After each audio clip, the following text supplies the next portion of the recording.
It's been a pretty dry year where I farm in west central Missouri, but the improved genetics of our seed corn gave us better than expected corn yields. And it looks like in about 2 or 3 days we'll find out how the soybean yields are going to fare. This land has been farmed by my family since way back in the 1800s, and I have little doubt my ancestors grew hay for the horses and mules in this very field from time to time. You know, that old line about the more things change, the more they remain the same, really rings true these days. Much of the corn I grow already goes to ethanol production, and next year my soybeans will go to a biodiesel plant that's being built about 25 miles west of here.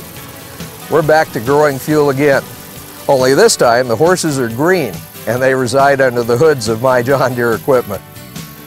Agriculture's always required optimism, but most people agree our future holds more promise than ever before as global demand for the food, fiber, and energy we produce in North America continues to grow. I'm Don Borgman with John Deere, and we're enthusiastic and proud to share and help develop that promise. Our long-term support and participation in ethanol research and development, along with new wind energy products and a lot of work on biodiesel development, keep us in tune with agriculture's new role in the renewable energies. Biodiesel is one of the newer forms of renewable fuels, and as such, we hear lots of stories about it. First things first, John Deere thinks biodiesel has a very bright future. In fact, we approved biodiesel blends of up to 5% back in 2001. And starting about 2 years ago, every machine we produce in North America with a diesel engine gets B2 biodiesel in the tank at the end of the assembly line. It's going to take some time before we can produce enough biodiesel to have it used on a broad basis. In fact, to get the country running on a blend of just B2, we'll have to increase production over 14 times what it was in 2005. But lots of plants are being built and lots of people are working very hard to make sure high-quality fuel is produced and that the distribution networks for biodiesel are put in place. There are a couple of other reasons John Deere approves at the B5 level. Truth is, biodiesel has some characteristics that we have to learn to deal with. That doesn't mean that biodiesel has problems. It's simply different. Petroleum diesel has characteristics too. It's just we've become accustomed to them over the last 75 years and have everything in place to deal with them. When it comes to blend levels like B2 and B5, you should be able to operate your John Deere equipment without noticing any differences. But if it's available and you choose to run higher blends, there's some things you need to watch for. For example, biodiesel acts a little bit like a solvent.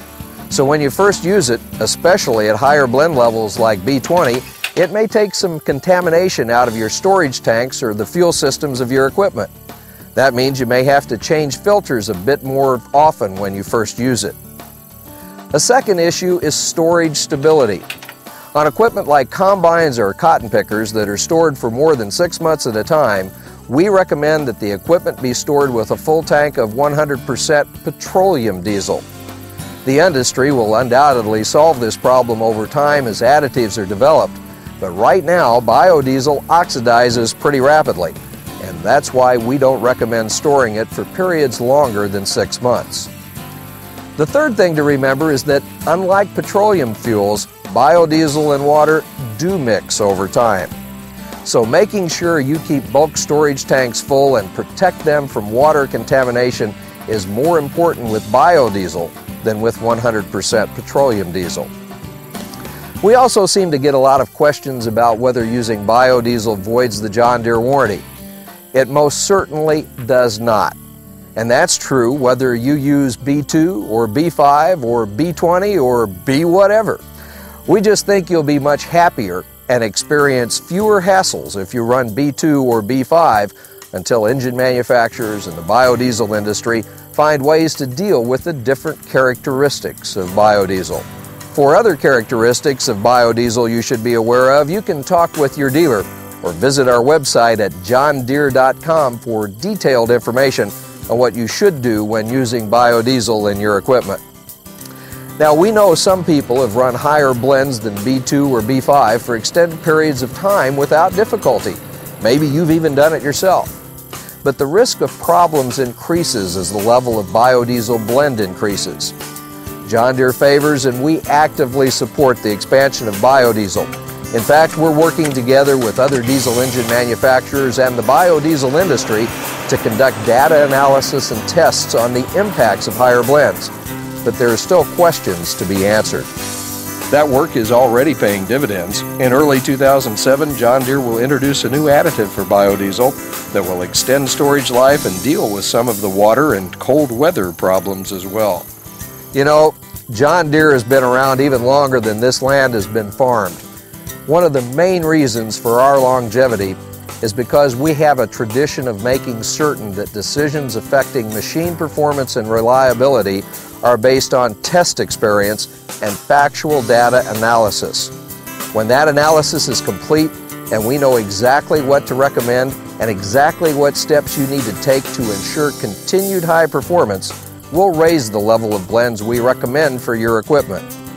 In the meantime, you'll continue to see John Deere in the forefront of the promotion of expanded production and distribution and usage of biodiesel, and continuing our campaign to ensure a consistent, high-quality biodiesel supply. And I hope you'll join me in using B2 or B5 biodiesel in all your John Deere diesel equipment.